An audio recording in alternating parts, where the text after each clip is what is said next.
Good Saturday morning, everybody. Hope you had a good weekend planned, and I appreciate you starting it out here with me as we continue to walk through the book of Proverbs. And if you'd like to follow along today, you can find our place in the book of Proverbs, the seventh chapter, beginning in verse 21. And we'll look at the next section of the story that Solomon tells his son. He began back in verse 6. He's been talking about immorality and encouraging his son to avoid immorality, to be aware of immorality. And now in this section, he's actually telling him a story, possibly real. We don't know. But he's telling him a story of a young man that he wants him to consider. A foolish man, he says, who didn't have good judgment. He didn't separate himself from the world. He hung out with the wrong crowd, which then led him to have immoral thoughts, and he proceeded to walk where the immoral lived. He did that in darkness, trying to hide his actions. While he was doing that, we looked at the part, the next section that described how the woman, the married woman, come out of her house dressed attractively, defying God, ignoring her marriage vows, and came to seduce him. And she gave him some flattering words and began to, as the old song says, she began to cast her spell upon him. She puts her arms around him, she hugs him, she tells him about all the plans that she has for him that evening.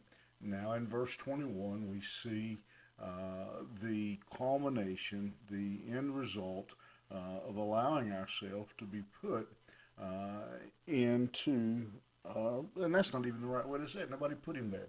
Choosing to put ourselves in temptation's path.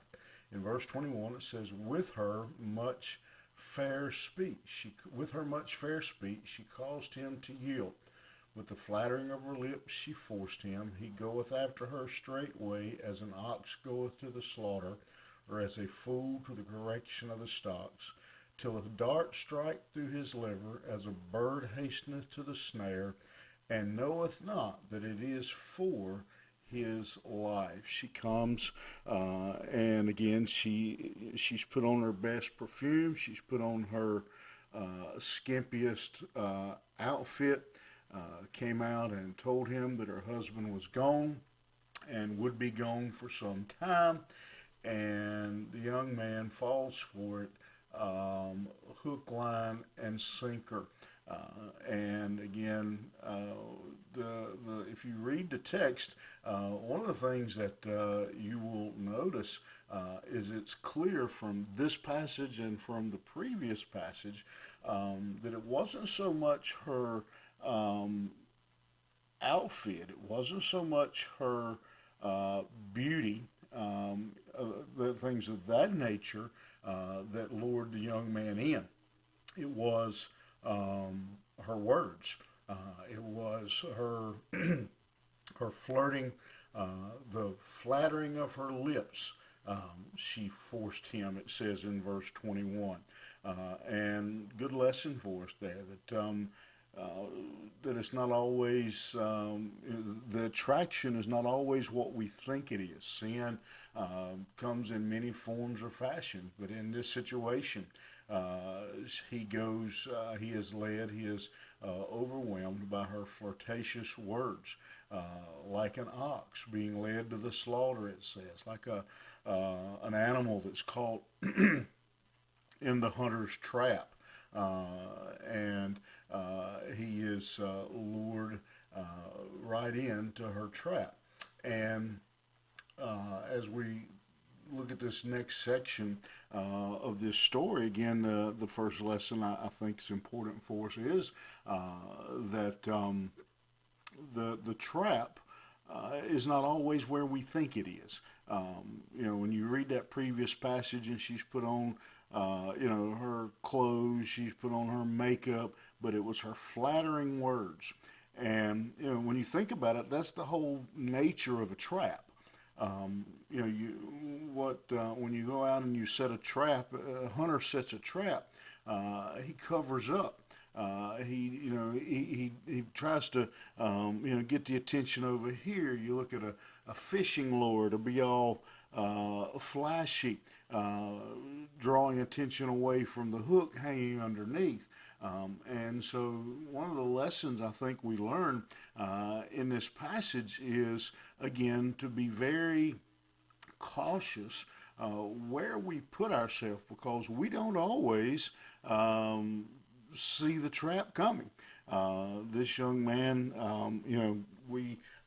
it's easy to see how the immediate thought is how this beautiful woman has lured him off, but it was her words that tripped him. I think about, and sometimes it goes the other way. I think about the beer commercials that show the Clydesdale horses and the beautiful mountain scenes, or some kind of comedy. They put these images out there. They never show us the image of a car wrapped around a tree. They never show us the image of someone hung over and in the bathroom throwing up their shoes. They never show the busted home. They never show the hurting children that are affected by it. And so one of the things we see in this little passage again